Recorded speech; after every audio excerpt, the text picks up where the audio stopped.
Subscribe చేసేటప్పుడు పక్కనే ఉన్న గంట సింబల్ ను నొక్కి యాక్టివేట్ చేసుకోండి. ఆల్రెడీ సబ్స్క్రైబ్ చేసిన వాళ్ళు కూడా దయచేసి బెల్ బటన్ ను యాక్టివేట్ చేసుకోండి.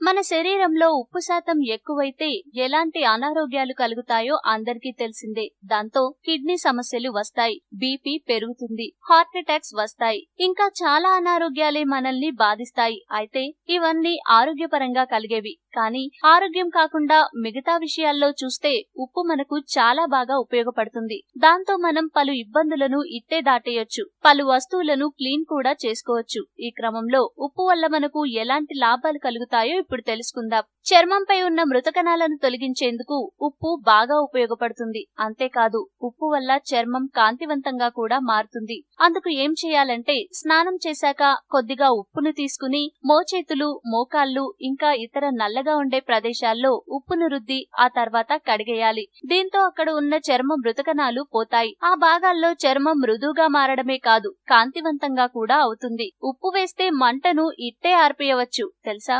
మంట బాగా ఉంటే దాన్ని తగ్గించేందుకు లేదా ఆర్పేందుకు దానిపై కొంత ఉప్పు వేస్తే చాలు, మంట ఇట్టే అదుపులోకి వస్తుంది. ఒక కప్పు గోరువెచ్చని నీటిలో 1/2 టీ స్పూన్ ఉప్పు వేయాలి.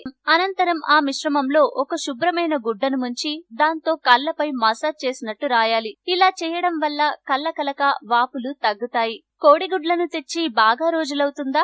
అవి మంచిగా ఉన్నాయా, కుళ్ళిపోయాయో తెలియడం లేదా? అయితే ఏం లేదు, సింపుల్ గా ఓ గ్లాస్ నీటిలో 2 టీ స్పూన్ల ఉప్పు వేసి బాగా కలపండి. అనంతరం ఆ మిశ్రమంలో గుడ్లను వేయండి. ఒకవేళ గుడ్డు మునిగిపోతే అది మంచిదే అని లెక్క, లేదంటే ఆ గుడ్డు నీటిపై తేలితే అది కుళ్ళిపోయినట్టు నిర్ధారించుకోవాలి. వెండి, రాగి వస్తువులు బాగా మాసినట్టు అయ్యాయా? అయితే వాటిని ఉప్పుతో తోమి చూడండి, తలతలా మెరుస్తాయి. ఇస్త్రీ పెట్టెపై గోధుమ రంగు చిలుం మచ్చలు పడ్డాయా? అయితే దిగులు చెందకండి. ఒక బ్రౌన్ పేపర్ పై కొంత ఉప్పు వేసి అనంతరం దాన్ని ఐరన్ చేయండి. దీంతో ఇస్త్రీ పెట్టెపై ఉన్న మచ్చలు పోతాయి. 3 భాగాల్లో 2 భాగాలు బేకింగ్ సోడా, 1 భాగం ఉప్పు కలిపి ఆ మిశ్రమంలో పళ్ళు తోముకుంటే దంతాలు తలతలా మెరుస్తాయి, చిగుళ్లు దృఢంగా మారతాయి. ఆలుగడ్డలు, ఆపిల్స్ ను కట్ చేశాక అవి గోధుమ రంగులోకి మారతాయి. అలా కాకుండా ఉండాలంటే ఆ ముక్కలను కోసిన వెంటనే ఓ పాత్రలో చల్లని నీటిని తీసుకుని అందులో కొంత ఉప్పు వేయాలి. ఆ తర్వాత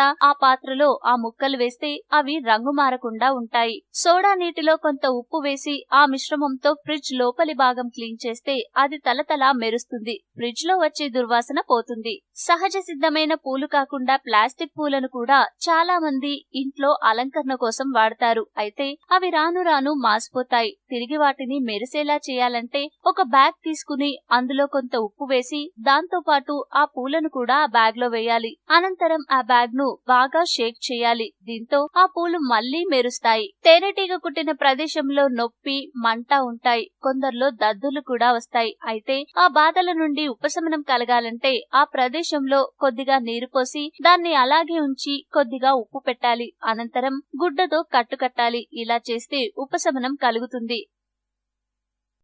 ఈ వీడియో మీకు నచ్చితే లైక్ చేయండి, అందరికీ షేర్ చేయండి, కానీ సబ్స్క్రైబ్ చేయడం మాత్రం మర్చిపోకండి.